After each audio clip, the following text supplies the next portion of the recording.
travels to Italy. So I actually had the opportunity to go to Italy twice, once as an exchange student when I was 16, and then more recently with my family. So I'm going to tell you a little bit about both of those trips that I've taken and some of the things that you can see in Italy and some of the things you can do. Just a reminder of where Italy is, right? Of course, we're at the little boot here. So typically when you fly into Italy, you land in Rome. I'm always surprised at how far into the middle Rome is. It seems like it should be more south to me, but it is really right in the middle of the country. So when I was there as an exchange student, they told me that, for perspective, Italy is the same size as California, but has twice the population of California. So about 54 million people in Italy, but it's the same size as the state of California. So things to know if you were to travel to Italy, there's a lot of touristy summer, particularly in the main spots. So Rome is always packed, Venice is always packed. If you go to some of the little more off the beaten path places, it's not as bad, but otherwise pay attention to when you're traveling. Rome is number 2 on the top cities for pickpocketing, so watch what you're carrying with you. We didn't actually get pickpocketed there. Paris, we got pickpocketed instead. People do try to scam you on the streets of Rome too, in particular. So there were people always there who were asking, do you want to buy this bracelet? Here, this bracelet looks so nice on you. And they'd put it on you and then they'd be like, that's 10 euros. Right, so they're always there to try and make a little money. And most of them are not actually Italians, but people who are immigrants to Italy. So it is part of the European Union, so of course they use euros. Italy is known for their corrupt governments, and they'll be the first ones to tell you this, but that does mean that if you have troubles there, that it can take a while to get through bureaucracy. Medical care, they're not real happy with their medical care because everything is very bureaucratic red tape there. Their language is actually more standardized than almost any other country in Europe because it was very late in becoming a country and very late to standardize their language. So they basically decided to make all of their language Dantean. So that's the official dialect that they chose for Italian. So it is a little bit more standardized with fewer dialects than you see in some of the other European countries. So Rome, of course, is known for its history. So this is the Roman Forum, and you can see, all the amazing buildings from, BC times, early BC or early AD. The Colosseum here, and then this is the Trevi Fountain. So you're supposed to visit the Trevi Fountain when you go to Rome and throw a coin in, because if you throw a coin in, that means you'll return. So I did throw a coin in my first time, and here it is the second time with my children. They also threw coins in, so I guess we have to go back. So. In Rome is also Vatican City, which is of course its own country, which is a little bit interesting. You don't need your passport or anything, but you do walk into a different country because the Vatican is considered part of its own country, the smallest country in the world. And of course in the Vatican you can see different cathedrals. So we went to the Basilica there and took pictures of all the paintings, the gorgeous paintings there, as well as the outside of the church there. So this is a big gold altar in Vatican City. Can you, I'm sorry to interrupt, can you actually just walk in there, or is there a process to get into Yeah, so you have to go through security, quite a bit of security, and the security lines are really long. So I think it took us maybe 40 minutes to get through the security lines, and we had time tickets into the actual basilica. And so we had that time, but you had to get there 40 minutes ahead to make it through security, to make it to your time ticket. So yes, and we didn't even go to see the Michelangelos because that was another security and another ticket. So we didn't end up managing to get to that one, but okay. Yeah. All right. So from Rome, we took a train up to Venice. So of course, Venice is known for its canals. So it's also known for paper. So they were huge paper producers, especially in the Renaissance times. So you can get all kinds of paper journals and pencils and things like that connected to paper. And then they're also known for glass. So many shops are full of glass masks and glass statues and things like that. So they were one of the original glass blowers back in, again, Renaissance times. And of course, they're also known for their gondolas. So here we are in a gondola going down the canals. So there are sidewalks, but there are no cars at all in Venice. So you can't, the closest you can get is maybe the train station with a car. Everything else is just boats. So there's ambulance boats, there's police boats, there's fire boats. So everything is just boats there. But there are a lot of sidewalks that you can wander around too, and little bridges and things like that. The city is sinking, so they're concerned about what do they do about that. All of the structures are getting a little less stable. Hello, welcome. Come on in. So the structures in Venice are starting to sink a little bit. They are like digging the canals out to try and stabilize it just a little bit more, but it's still a concern. It does smell fairly strongly there too because it's water and decades of trash and muck. So that's one of the more unpleasant parts of Venice. Venice has also changed quite a bit. So this is actually me in 16 at the Duomo here. Hello. So one of the biggest things you'll notice is here in the Duomo when I was 16, pigeons everywhere. And we went just a couple years ago, so 2022, and you can see there's almost no pigeons. So they actually made a huge effort to eradicate all of the pigeons in Venice because there were just so many and people kept feeding them. So they actually went in and took out like thousands and thousands of pigeons sometime in the early 2000s. So different experience from when I was 16, but it was still fun to see the Duomo here in Venice. Most famous scenes.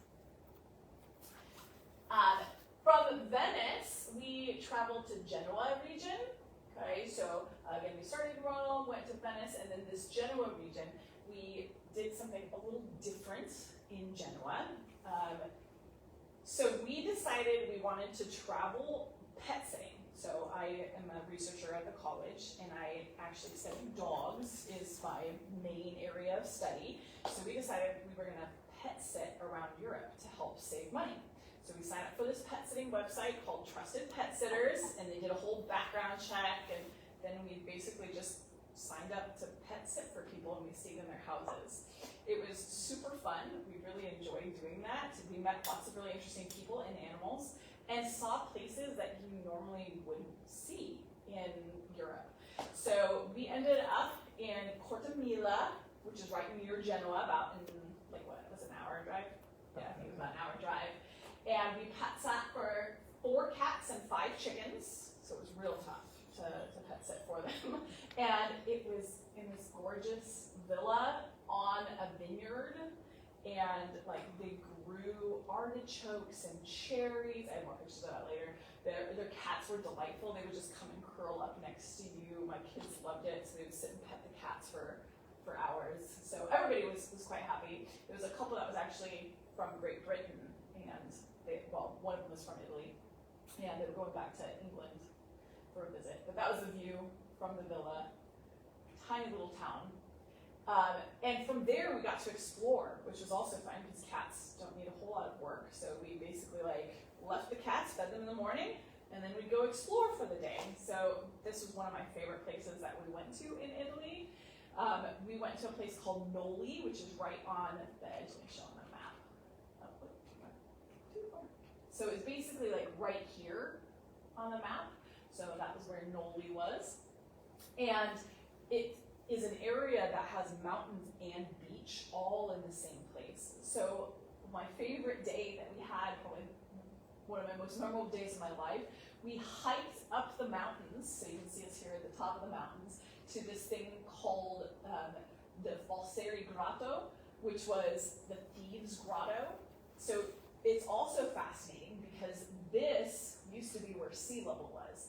It's a little hard to tell, but now it's way, way down there. But they said the boats used to just ride up to that grotto and then put stolen goods into this little cave, and then they would go away. But it's like a couple 100 feet drop now to the ocean, which is fascinating to think about, that the ocean had changed that much in that time. So here we are, all looking out on the grotto, and then we hiked back down the mountain, changed into our swimming suits on the beach. That was an adventure in and of itself. We just held up towels around us because there was no changing rooms anywhere. But then we went swimming on the beach. Beautiful water. It was so clear. You could see, even when we went out far enough that we couldn't touch, you could see down to the bottom of the ocean. And it was maybe 12 feet below us, the bottom. We didn't go too far, but you could see the little fish swimming under you. It was beautiful. They also had fresh coconuts that sellers were just selling on the beach. I think it was €2 for a chunk of coconut that they just cracked open. So that was also really, really fun. Of course, you also have to think about food and wine when you're in Italy. That's one of the most fun parts of Italy.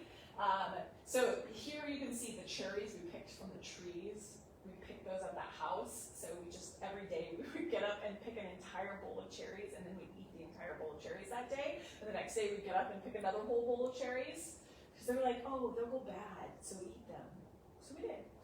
Here you can see the artichoke, which I guess I never had thought about how artichokes grow, but that's how they grow. They look like little thistles, and you just come and like whack the top off and cook yourself an artichoke. We went to vineyards there. So this is this is showing the vineyard, and then this is the wine. Where like they vacuum it in there and let it ferment in that tank. So this region is known for good wines, and they make a whole bunch of different types of wines. Barolos, Diasti is the region we were in, so anything that says Diasti would be made in this particular region. The tour of the vineyard was also crazy cheap. So usually if you take a vineyard tour here, you're gonna pay $30, $40 and have just little sips of everything, right? It was $10 only for the adults. They didn't charge the kids anything. They did give the kids wine, but it was fine. And then they gave us like salamis and crackers, and the kids had sodas, and it was really fun to go to this little vineyard off the beaten path. And of course, gelato. Can't go to Italy without having gelato. And you guys are in luck because you have attended here today. I brought gelato with me. I made gelato. Gelato is delightful. It's a little differently made than ice cream, which makes it a little creamier and smoother. Most places in the United States that say they're gelato don't quite have it right. It's always creamier and softer in Italy than it is in any place I've had it in the United States. So if you can get to Italy, try the gelato. One of our favorite ones, well, this one always had chocolate, so my daughter, she's a chocolate nut, so she's like, chocolate, please give me chocolate. My husband always liked the Amarena cherry, so that was an unusual one. So Amarena cherries are unique to Italy. They like to make these syruped cherries. They're not like maraschino cherries. They're a little tartar, so that's the gelato that I brought today. And I personally loved strawberry and chocolate as my favorite combination. And of course, the seafood is incredible. You're right next to the sea there, so they have all kinds of amazing seafood as well. All right, so my advice. I was told to give some advice on traveling to Italy. So I said, seek out things that bring you joy. So I don't love the history stuff. Like, I think it's okay. But for me, I want to be in the countryside, like that Cortimila house where we were surrounded by no one and just like mountains everywhere. That's what brought me joy. But that's going to be different for every person. So figure out, like, what do you want to see? And if you can, get off that beaten path a little bit and see those places that maybe other people wouldn't normally see. The place I actually stayed as an exchange student was also this tiny little town in the northeast of Italy, San Giovanni al Nattazzone. It was a very small place, but it was fun. I'd ride my bike every day, exploring the little towns and things like that. And it's great to see those sides of Italy that people don't otherwise normally see. I feel like whenever you travel to a different country that does not speak English, yes, almost everybody there does speak English, but they really appreciate it if you try. So whenever possible, I say learn enough to at least like put in an effort. So you're showing that you've tried to learn that language, because they really do like it. One of my funniest moments was we were ordering gelato in Cortimila, and I ordered all in Italian. I was like, I would like chocolate, 1 scoop of chocolate, I'd like 2 scoops of pineapple, and 2 scoops of Armchair cherry in a cone. Okay, so I finished ordering, and then the woman looks at me and then rapidly speaks Italian, and I was like,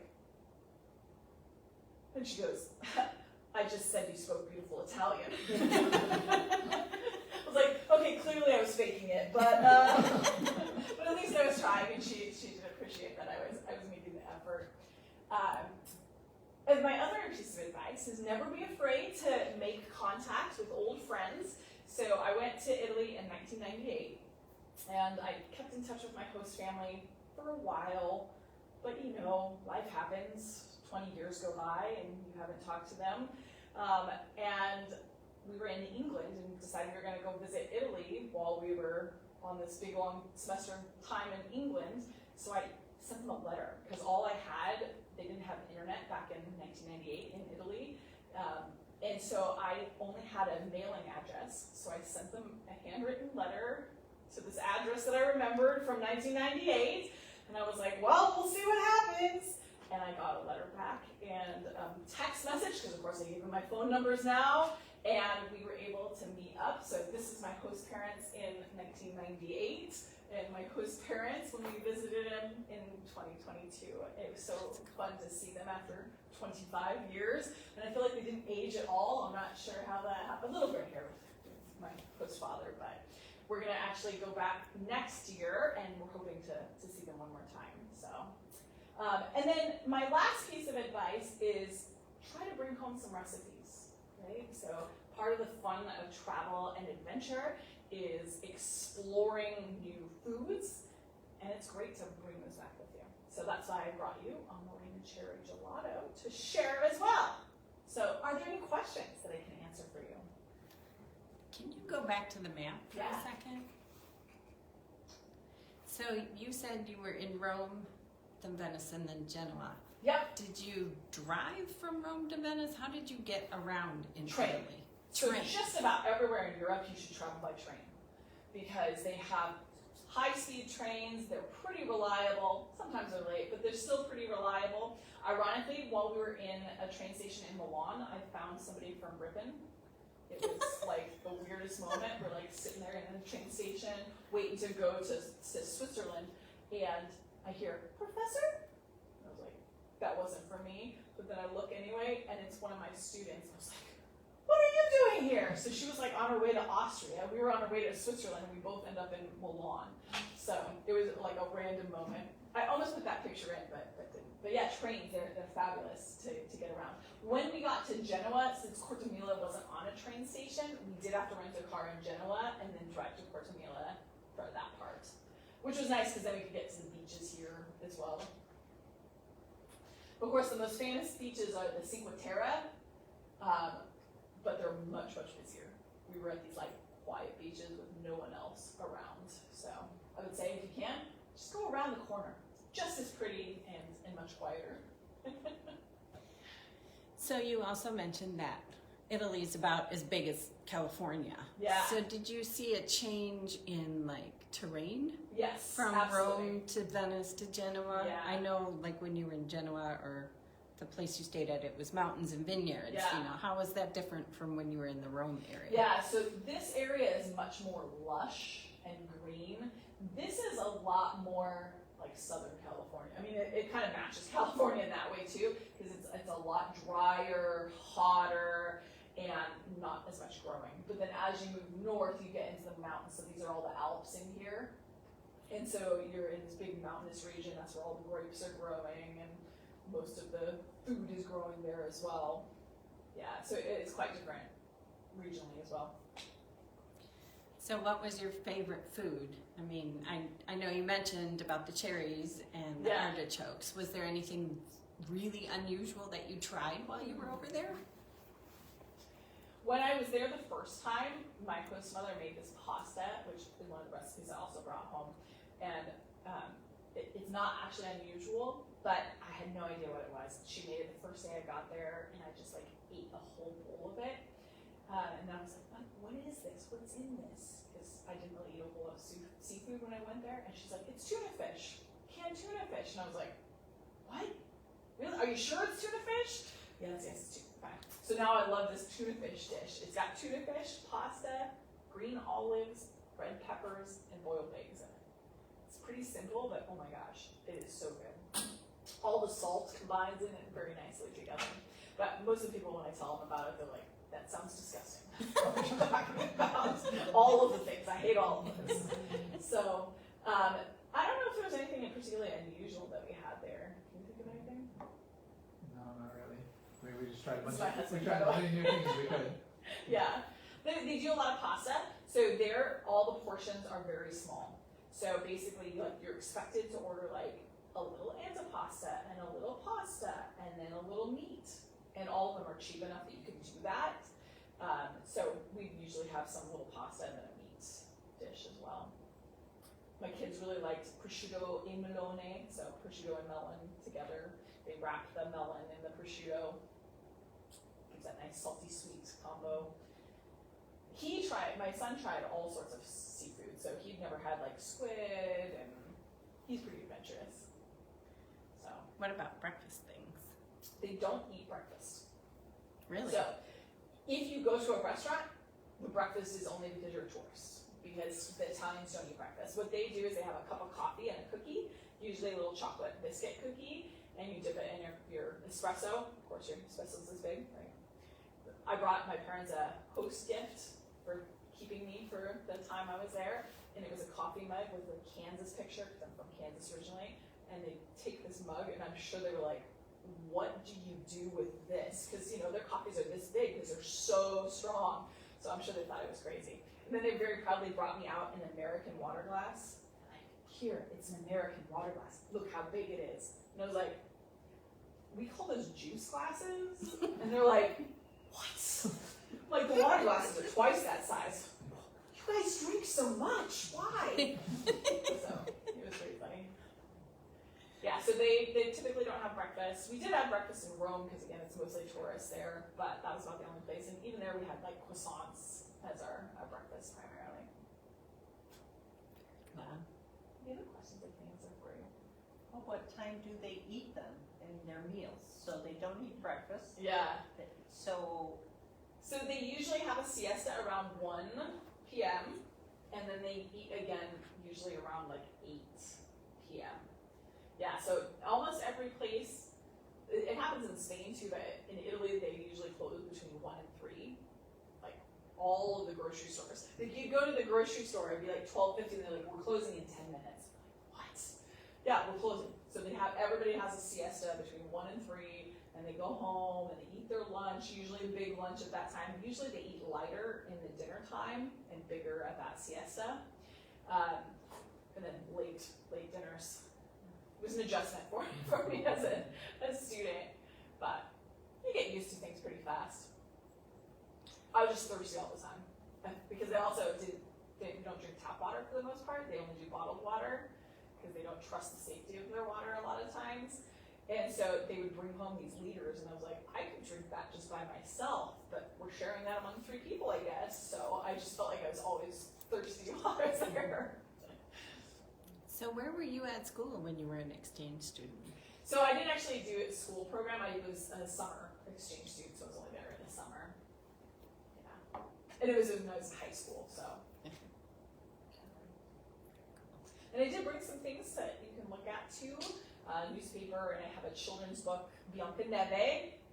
Anybody know what that means? Bianca is white, isn't Yep. it? Neve. I don't know Neve. Snow. So it's Snow White. It's the story of Snow White and 7 dwarves. It's a little pop-up book. It's pretty cute. So you're welcome to look at that too. And I can serve up some gelato scoops for you guys too. And if you have any other questions, feel free. I'm happy to answer anything I can. We've traveled kind of all over Europe, so I'm also happy to answer other questions about Europe as well if you'd like. thanks for coming.